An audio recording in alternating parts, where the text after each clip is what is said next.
I appreciate fans. So DeAnn, tell us about your company and how you got going in retail.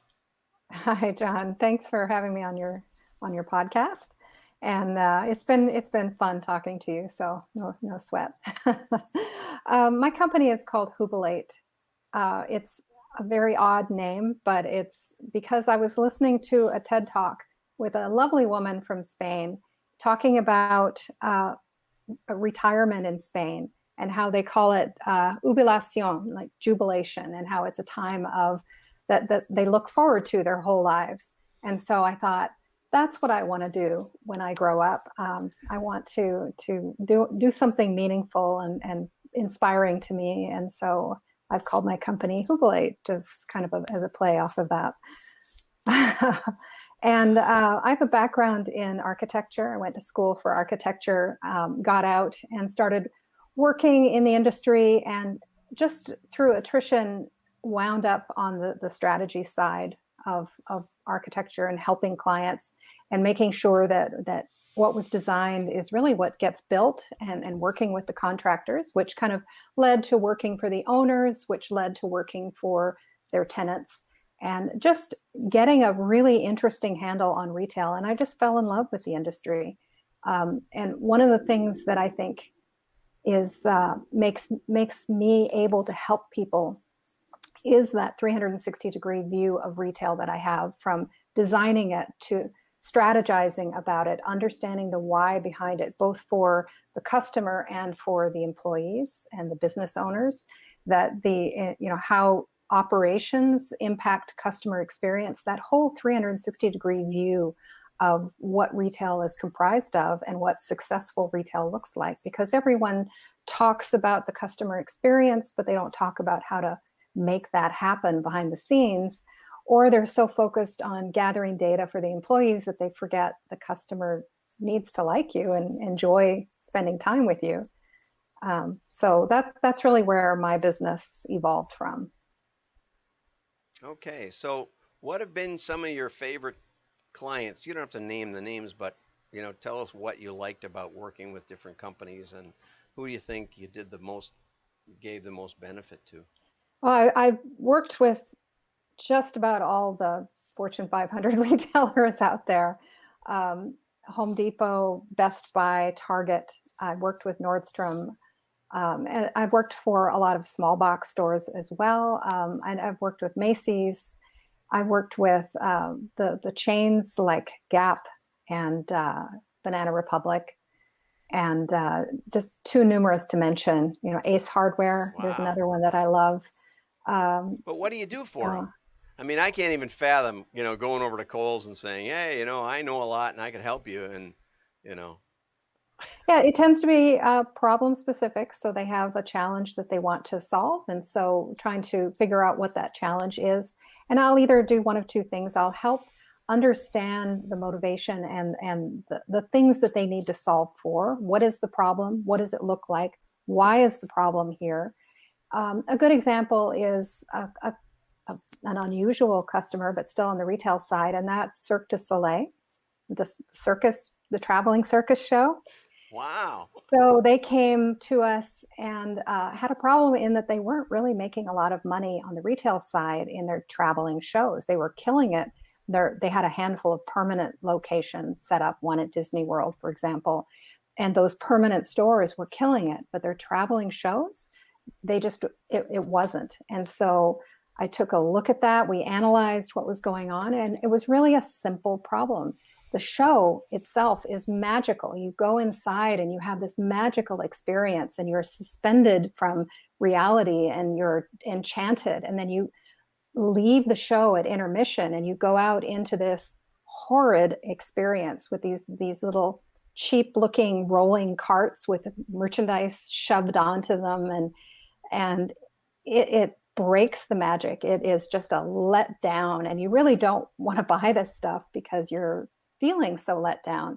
So what we did was we completely redesigned the front of house experience to kind of match the magic and wonder of the show. We created giant palm trees that you could merchandise on, and beautiful kind of circusy looking arching displays, and we created lighting scenarios, and it was something that was a little bit more on a par with what they were experiencing in the show. And right from day one, their sales went up 40%. Yeah, like set design. You Yes. actually did set design out in the Yeah, lobby. That's a really great idea. I like that. exactly. Although I think the true magic was in our engineering team, who were able to engineer these things so that they didn't require tools to go together, because they were going to be shipped to 40 Right. different countries. And they didn't require instructions, because you can't print instructions in 40 different languages. And they couldn't have electrical because there's so many different electrical systems. So it was really interesting to try to Wow, that's bridge that fascinating.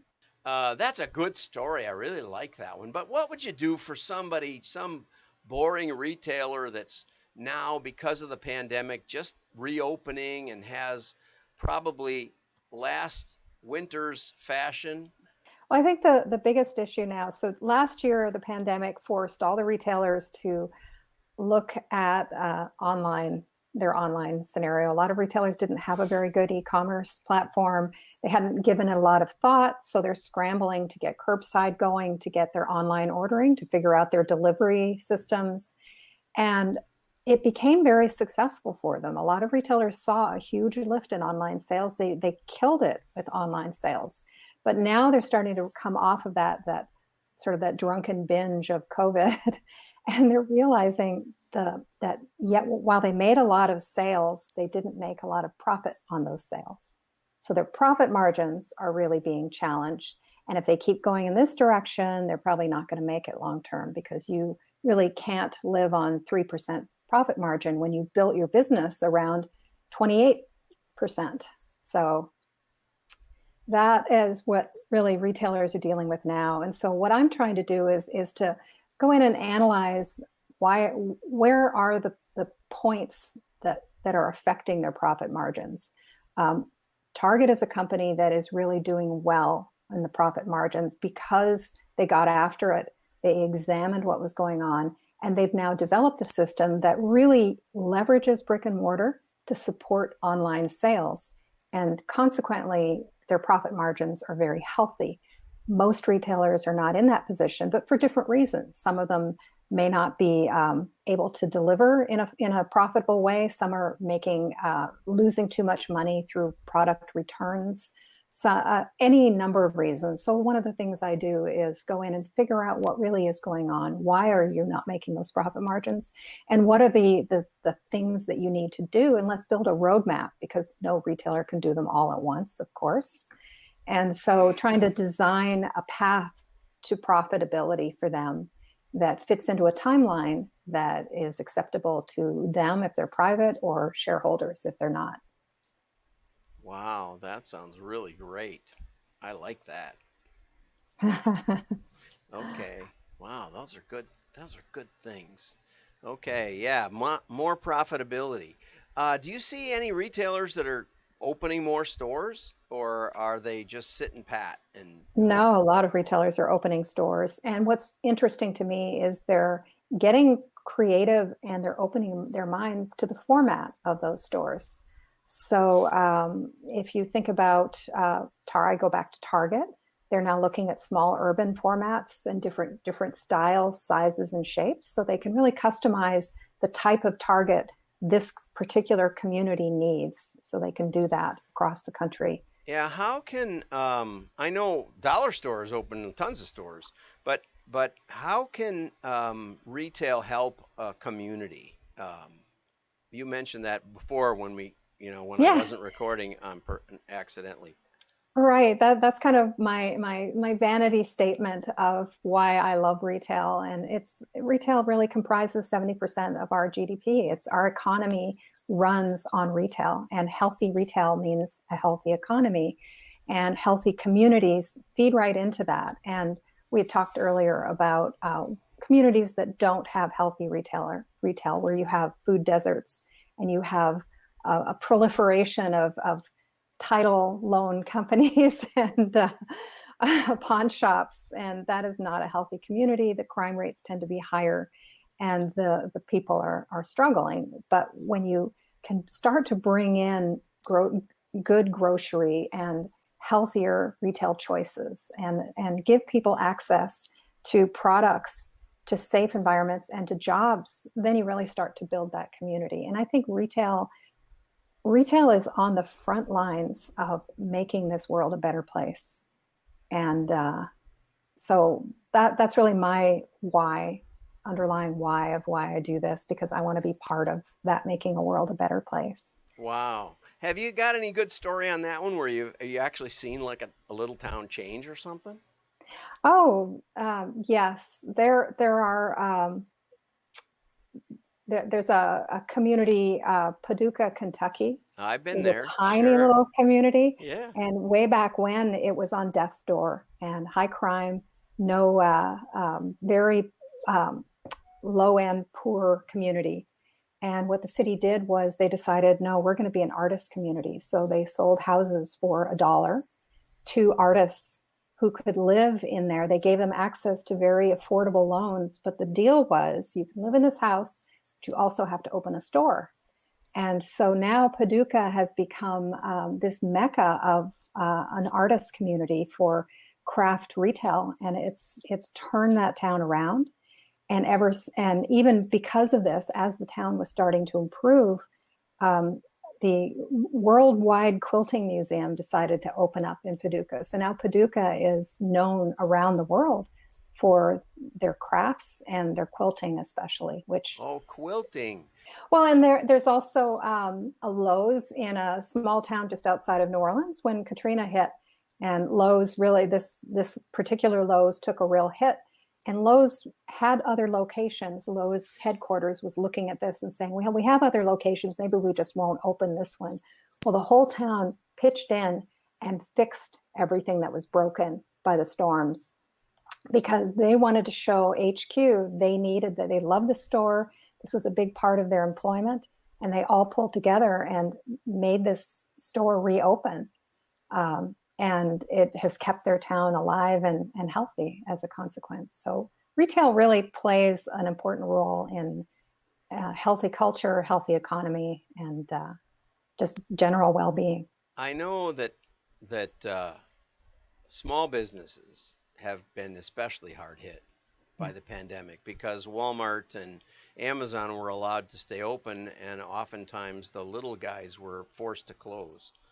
Or told to close, or LA, I think, threatened to turn off their water and electric if they didn't close. So, what would you say to a retailer that hung on through it, maybe got the PPP thing or something, and is because I was talking with one just yesterday in Chicago, and but now what? Now, how do you keep your enthusiasm going for the store you put your life into and basically was devastated? I like the Paducah story because I kind of a libertarian, think no government or less government is better government, or there's some saying, I forget what it is, but that government can also be visionary and can do tremendous things.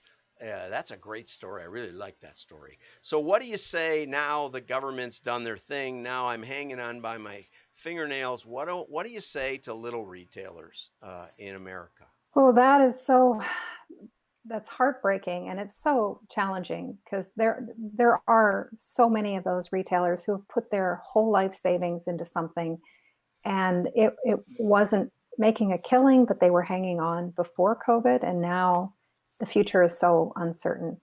What's interesting to me is retail at both the corporate, I call it the corporate level, the chains, the big chains and the big national companies, both at the corporate level and at the private level, are getting into this kind of unification where they're moving closer together. So you're seeing more big retailers, corporate retailers, create platforms for small retailers, because the average consumer wants products that are unique, wants products that are special. You can buy Gap clothing at any Gap in the country and it's all the same. Not everybody wants that. Maybe if you're buying a white shirt, you want it to be classic, great. But you also want to buy something to go with it that gives you a little bit of uniqueness next to everybody else.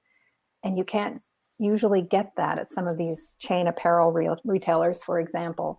So consumers love to shop at small private companies, and big retailers are now kind of noticing this. And I would love to see more of a joint effort. Um, One example is Sephora. They have their area in the store called the next big thing. And any little small local retailer can get their products on that shelf. And I think that is something that small retailers really need to look around for. Try to find other more established retailers that they can partner with, because you're stronger together. Many hands make light work, and all of those platitudes. They really work. And in my long-winded way, I'm noticing that a lot of retailers at the corporate level are doing this very thing. So you see Target bringing Levi's into their stores. They're bringing Ulta into their stores. They're bringing Disney into their stores, not as products on their shelf, but as actual shop-in-shop partners in their store. And it's going to be important for small retailers to try to find ways to do that too, to help each other, to pull together, to market together. Have the dessert store that's across the street from the restaurant do something together. Things like that are really going to be so essential for surviving the next 5 years in retail. Yeah, I have a friend who's a jeweler, just as one store, and he was really concerned when the internet came in, because he said, people are buying engagement rings and Rolex watches and stuff online, but people came in and showed him what they bought, because he'd always been the friendly jeweler that will tell you the truth kind of thing. And I think that's one thing that small retailers have to remember, that if Yes. they have integrity, that will bring people there. That's something you can't manufacture in your customer experience when you just have all paid employees. It doesn't work the same. Yeah. And so people were come in and show him what they bought online, and he actually started a service where he said, for a small percentage of what you'd pay, I'll help you buy a Rolex online, and I'll make sure it's a real Rolex. And if it's not, we'll have them ship it to me. And if it's not, there's ways that even if you send a money order, no matter how you paid for it, I can get that money back, because I'm a certified Rolex repair. I'm a certified gemologist. I have the credibility to get you that return no matter who the vendor is. Wow. And that is awesome. it's a great idea. Yeah. How can I, as a merchant, help the clients, even if maybe they're going to buy it somewhere else? Yeah, the job of the small retailer is not so much to sell a product or a service, it's to build community. And that's something that the corporate retailers struggle to do, because they're not in those deep communities. They don't have that relationship. And so I'm starting to see the beginning of corporate retailers reaching out to communities through small local businesses to get that community sense, to build that relationship. But that's really, if small retailers can think about themselves as community stewards rather than retailers, that's a big part of how they can survive. I told the True Value last Saturday. I said, "Where's Susie, the owner?" I said, I think they used to have coffee on Saturdays. Why aren't they having any coffee anymore? Right? My husband would be all over that. Have a Saturday class on how to fix your siding or something. There's so many things you can do. My favorite convenience store is down the street from me, and it's just an ordinary convenience store, nothing special. But out front, they have a table, and these four elderly gentlemen have a card club, and they play there every week. And the convenience store has formed this spot just for them, and they put up a little sign reserved for this, and they just cater to that group. It's lovely to see. Okay, so we've picked on the big guys. Now, what would you say if you had, the Eric Nordstrom and the president of Kohl's and the president of Target in the room here? What would you say to them? What would be the number one thing you would say that they should think about in their marketing that they're probably missing? Oh, wow, that's a good room. Um, I would say that measurement as we know it has completely changed. And 99.9% of the retailers are not measuring the right things, or they're measuring the right things in the wrong way. And they're not using the insights correctly to understand what's really going on. So we have multiple channels. There's social media, there's now Clubhouse, audio, social audio, I guess they call it. There's all kinds of new channels emerging all the time, e-commerce and stores. And up until now, they've typically been in competition with each other. This is my business. I earn this business, so my channel is better than your channel. It's all the same company. They shouldn't be in competition with each other. But how do you measure and give the proper attribution to what's really going on? Even if a sale is not made inside of a brick and mortar store, if that sale is made online, I would bet a store was involved in closing that sale at some point along the customer journey.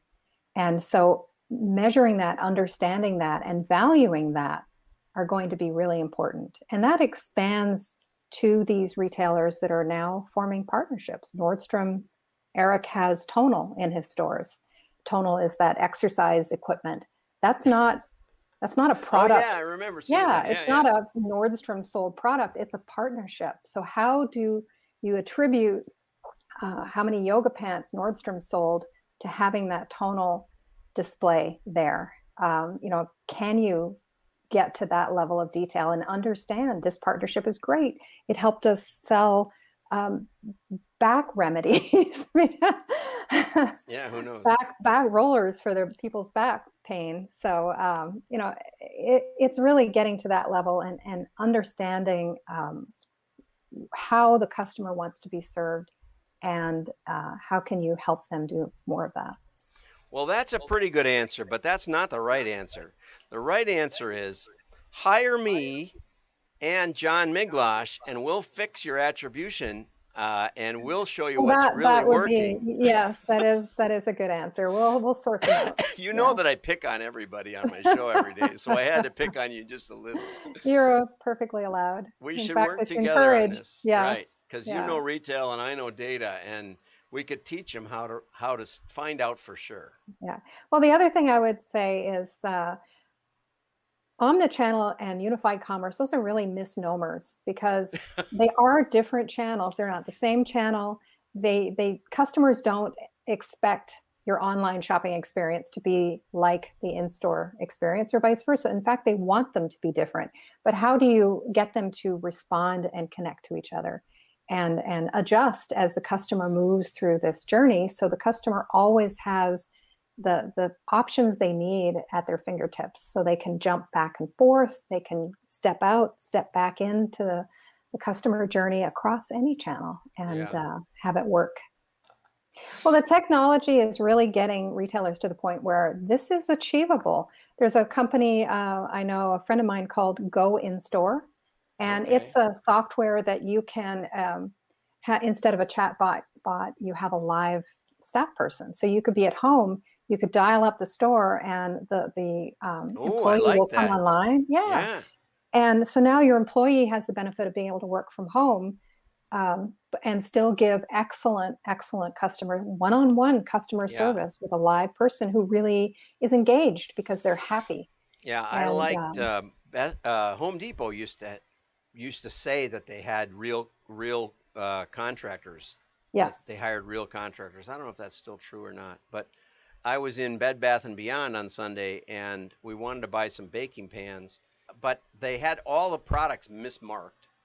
And my wife had decided not to buy any of them. And I walked over to the scanner and price checked some stuff, because it didn't make any sense the way it was labeled and stacked up. And it turned out that I saved her like 35% just by walking a few feet to that little gizmo. And then we bought some more stuff. I mean, she spent over $100 just because I was screwing around with the scanner.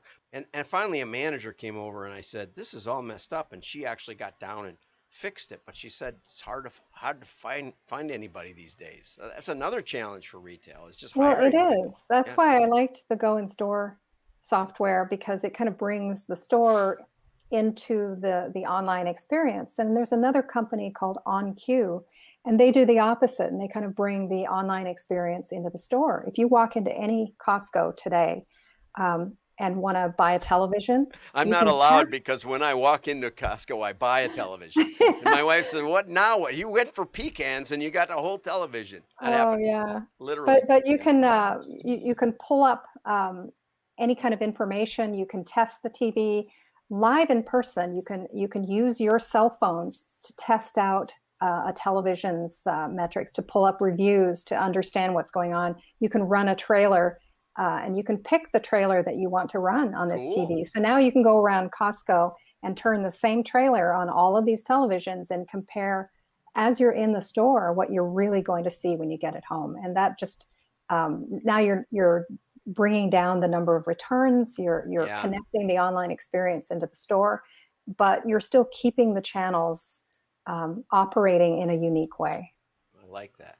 Well, we've had so many good ideas here. I think we should definitely get hired by a few retailers, and I'm looking forward to working with you when that happens. So I hope you get lots of business from this, but I sure enjoyed spending some time I with have you. really enjoyed it too. Thank you so much, John. Yeah, have a great day. Like You and too. share. Your friends will know